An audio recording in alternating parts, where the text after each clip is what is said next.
Dans cette vidéo, donc la correction de l'exercice 3 que vous voyez ici. Donc en fait, si on regarde, les questions se ressemblent aux questions de l'exercice 2. La seule différence, c'est que la fonction est différente. Ça, c'est une fonction x carré, une fonction du second degré. C'est une fonction qu'on appelle homographique. C'est une fonction avec un x. Alors, il y a un truc en plus, c'est qu'il faudra, on verra tout à l'heure comment j'ai fait là, il faudra tracer les tangentes sur la courbe que vous voyez ici, que j'ai représentée, qui est la courbe de cette fonction-là. Alors, bon, l'idée de l'exercice 2, l'exercice 3, l'exercice 4, c'est exactement la même chose, sauf la formule est différente. Là, vous avez une racine, là, vous avez donc un x, vous avez un x carré. Bon, c'est à peu près les trois sortes de fonctions qu'il faut savoir calculer avec un taux de variation. Bon, alors on va passer à l'exercice 3. Alors l'exercice 3, il y a une correction au départ qui est faite, mais je me suis dit que, par exemple, vous pouvez regarder, hein, elle est évidemment juste, mais pour passer de là à là, bon, pour quelques-uns, bon, peut-être pour la plupart d'entre vous, ça va aller, mais pour quelques-uns, peut-être, on va se dire, mais comment on fait pour passer de là à là? Alors, je vous ai fait une question, une réponse un peu plus détaillée, et ça me permettra de pouvoir expliquer un petit peu mieux. Donc, vous aurez les deux, de toute façon, voilà, exercice plus détaillé. Alors, on va voir comment on peut calculer donc le taux d'accroissement de la fonction f qui est là, entre 2 et 2 plus h. Alors, toujours pareil, la formule c'est toujours la même, et moi je fais séparément, donc avant ici, f de 2 plus h. Alors, relativement facile, le x, on le remplace par 2 plus h. Alors, j'ai mis des parenthèses pour bien montrer que j'ai remplacé x par 2 plus h. Alors, elles ne servent à rien ces parenthèses, vous pourrez savoir si on avait au carré. Si on avait donc à protéger ici le x. Alors, comme elles sont un devant, je les enlève, et 2 plus 2, ça fait 4. f de 2, bon, f de 2, là, je n'explique pas, hein, on remplace x par 2, et puis on calcule. Donc, j'écris mon taux d'accroissement ici. Je remplace f de 2 plus h par 4 sur h plus 4, et je remplace 2 par 1. Et bon.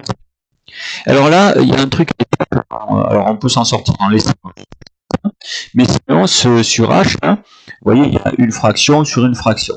Alors, le plus simple est peut-être de cette fraction-là, de la séparer le dénominateur. Alors, comment on fait? Vous avez en fait ça, ici, je l'ai représenté par les petits points, sur h plus 1, h sur 1. Et vous savez, on divise ici par une fraction, on multiplie par l'inverse.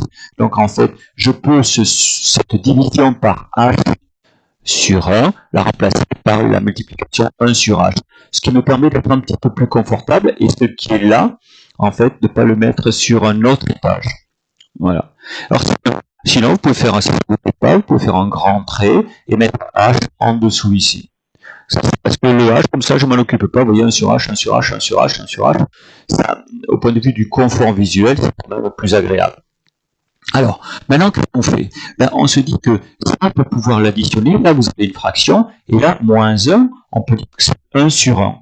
Et en fait, pour soustraire deux fractions, ben, il faut qu'elles soient sur le même dénominateur. Donc, on a h plus 4. Je vais ici, h plus 4, et puis en bas, comme ça, h plus 4. Mais alors, il faut que je le multiplie aussi en haut. En fait, qu'est-ce que j'obtiens? h plus 4 sur h plus 4. Alors, vous pouvez passer directement de là à là, étant donné que 1, bah, c'est h plus 4 sur h plus 4. C'est un nombre sur lui-même. Alors, quel est l'intérêt? L'intérêt, c'est que j'ai le même dénominateur et que je vais pouvoir regrouper ça en une seule fraction. Alors, le piège, c'est toujours le même, c'est le moins. Le moins qui porte sur tout ce qui est là. Donc, c'est-à-dire, pas seulement moins h plus 4. C'est moins, entre parenthèses, h plus 4. Ce qui se transforme par moins h moins 4. Le plus en moins. Alors, le signe qui est là, que je n'étais pas obligé de mettre, je l'ai mis, bon, parce que je trouvais que c'était mieux. Là, je l'ai remplacé par un point, là, je l'ai remis. En fait, c'est pour multiplier. C'est la même chose qui est ici. Je ne m'en occupe pas, en fait, je m'en occuperai à la fin. Et quand il y a plusieurs choses, l'idéal, c'est de s'occuper d'une chose après l'autre. 4 moins 4, c'est 120. j'aurais pu les barrer, comme j'ai fait ici. 4 moins 4, là, il reste moins h sur h plus 4. Et donc, en fait, là, j'ai une multiplication. En fait, j'ai 1 fois moins h et h fois h plus 4. Je rappelle que multiplier deux fractions, il ne faut pas du tout qu'elles soient sur le même dénominateur. Ce n'est pas utile. Et je m'aperçois que là, en fait, j'ai ça. Et je peux barrer les h, parce qu'il y a un fois ici. Et quand tout est barré, il reste 1. On pourrait directement passer de là à là, en barrant les h ici. C'est comme quand tu multiplies, que tu as 2 et 2, tu peux les barrer. Donc c'est bien expliqué pour ceux qui en ont besoin, sinon on peut passer directement ici. Et je viens de trouver le taux de variation ou d'accroissement. Donc je l'encadre. Alors quel est le nombre dérivé en 2? Alors je vous rappelle que ça c'est le taux de variation entre 2 et 2 plus h. Je fais tendre h vers 0, et donc ça donne moins 1 sur 0 plus 4, ça donne moins un quart, ou alors autrement dit moins 0,25. On peut laisser comme ça, ou mettre comme ça. Alors la dernière question de la première, le petit de la première question, on vous demande la tangente au point d'abscisse 2. Alors, il suffit de remplacer le A de la formule du cours par 2, 2, 2. Le f' qui sera le coefficient directeur, c'est-à-dire le nombre devant le x. Donc, on a trouvé moins 0,25. X moins 2. F de 2, on l'avait calculé quelque part ici. Donc, je remplace. Je développe, vous allez me dire, c'est toujours pareil, vous avez raison. Je développe. Attends, moins par moins, ça fait plus, 0,5. J'additionne les deux nombres qui sont là, et ça me donne ça. Si vous avez trouvé moins un quart de x plus 3 sur 2, c'est que vous avez préféré les fractions. Vous faites comme vous voulez, une fraction, ou en décimale, du moment que le décimal, la partie décimale tombe juste et s'arrête, on peut faire les deux. Alors, il fallait tracer la tangente sur le dessin. Alors, qu'est-ce qu'on a de la tangente? La tangente, forcément, elle va passer par le point x égale 2 et y égale 1. Parce qu'en 2, f de 2, ça vaut 1. Donc déjà, ça va passer par ce point-là. Et alors après, comment on peut faire? On peut utiliser ici, par exemple, le coefficient directeur, le moins un quart du x. Alors, on va regarder le dessin. Donc, où c'est que je l'ai mis? Il est là. On va regarder le dessin. Alors, vous voyez, pour ici, alors au point d'abscisse 2, on avait trouvé 1, 2, 1. On s'aperçoit que ce point-là, il est sur la courbe, évidemment, puisque 1, 2, f de 2, ça veut dire que le point de coordonnées 2, f de 2 appartient à la courbe de f. Alors maintenant, qu'est-ce que j'ai fait? Ça ne se voit pas trop. Moins un quart. Alors, qu'est-ce que j'ai fait? Moins un quart. Je me suis déplacé de 4, 1, 2, 3, 4. Et je suis descendu de 1. Ça me fait moins un quart. Et je tiens un autre point. Et je trace. Si tout va bien, je m'aperçois que cette ligne-là, qui correspond à la tangente, épouse bien, localement, la courbe. C'est-à-dire, on a l'impression qu'elle est bien collée en un point. Alors, bien sûr, elle pourrait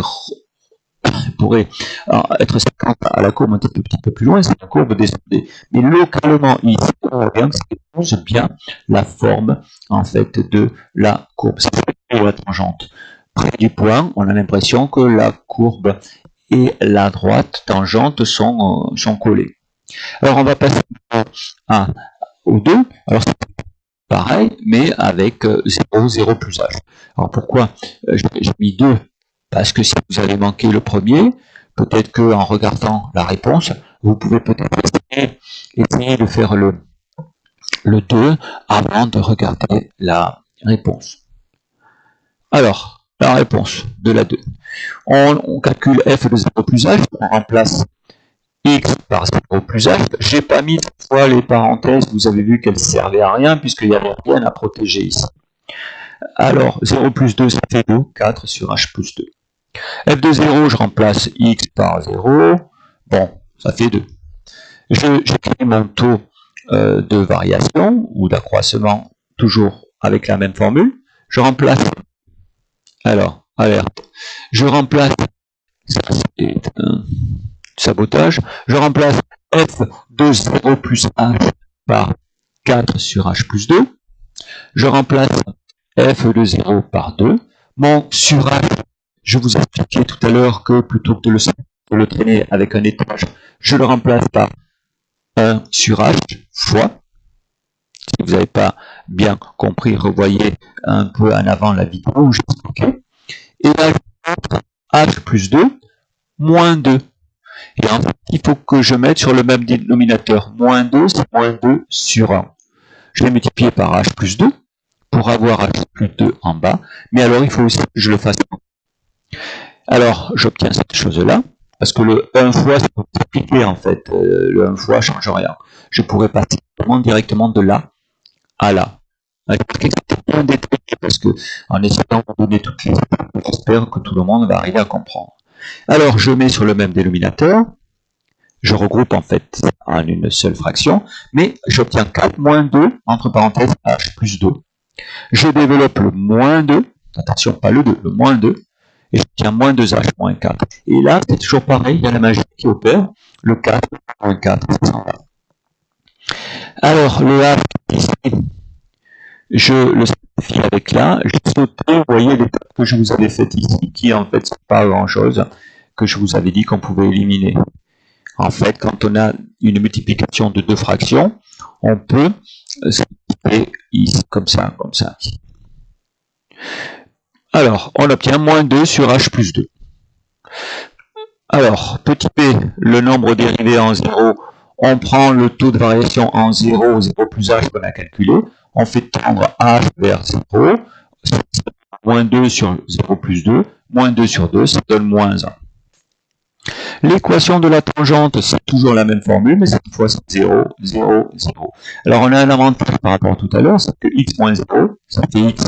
C'est pas la peine de faire un développement, puisque x moins 0, le 0 ici peut s'éliminer. Ça, c'est pour moins 1, ça pour 2. Et directement, on a moins 1x plus 2.